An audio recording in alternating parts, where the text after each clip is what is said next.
আসসালামু আলাইকুম। আমরা অনেকেই ফেসবুক মনিটাইজেশন নিয়ে অনেক চিন্তিত যে ফেসবুকে মনিটাইজেশন পাবো কিনা। আমি আজকে যে গাইডলাইনগুলো বলে দেবো, এই গাইডলাইনগুলো যদি আপনারা ফলো করেন, অবশ্যই আপনারা ফেসবুকে বা ফেসবুক পেজে মনিটাইজেশন অবশ্যই পাবেন। ফেসবুক পেজে মনিটাইজেশন পাইতে হলে অবশ্যই আপনাকে এই গাইডলাইনগুলো মেনে চলতে হবে। ফেসবুক পেজে মনিটাইজেশন পাইতে হলে যেসব গাইডলাইন মেনে চলতে হবে তা আমি আপনাদেরকে আজকে বলে দেবো।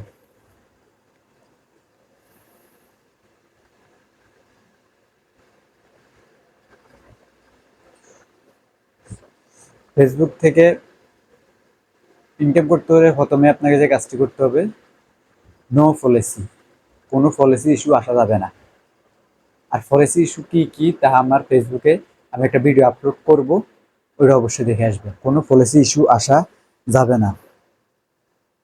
দ্বিতীয়ত, আপনার 10,000 ফলোয়ার লাগবে যে কোনো সময়ে। যে কোনো সময় আপনার 10,000 ফলোয়ার হলেই চলবে।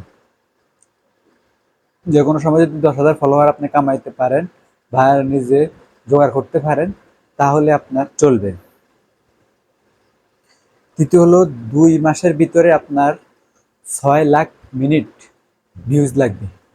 মিনিটের ব্যাপারটা আমরা অবশ্যই অনেকে ভুলে ফেলি, যে আপনার একটা ভিডিও থেকে আপনার 5 মিনিট দেখলো, আর একটা ভিডিও থেকে থেকে আপনার 5 সেকেন্ড দেখলো। অবশ্যই 5 মিনিটের সাথে আপনার 5 সেকেন্ড যোগ হয়ে যাবে, কোনো সমস্যা নেই।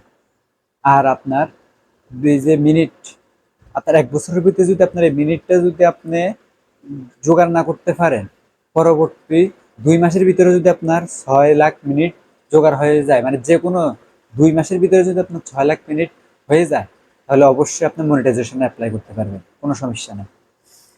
তারপরে হলো আপনার 5টি অ্যাক্টিভ ভিডিও থাকতে হবে।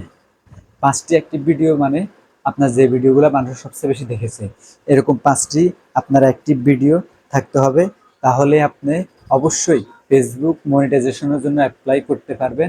আপনার মনিটাইজেশন কোনোভাবে কেউ বাধা দিতে পারবে না, বা কোনো সমস্যা নাই, ফেসবুক কোম্পানি আপনাকে মনিটাইজেশন দিয়ে দেবে। আর আমার ভিডিও যদি আপনার কাছে ভালো লাগে, অবশ্যই আমার চ্যানেলটা সাবস্ক্রাইব করে দিবেন, আর একটা লাইক কমেন্ট করে দিবেন, যাতে পরবর্তী ভিডিও বানানোর জন্য উৎসাহ পাই। আল্লাহ হাফিজ।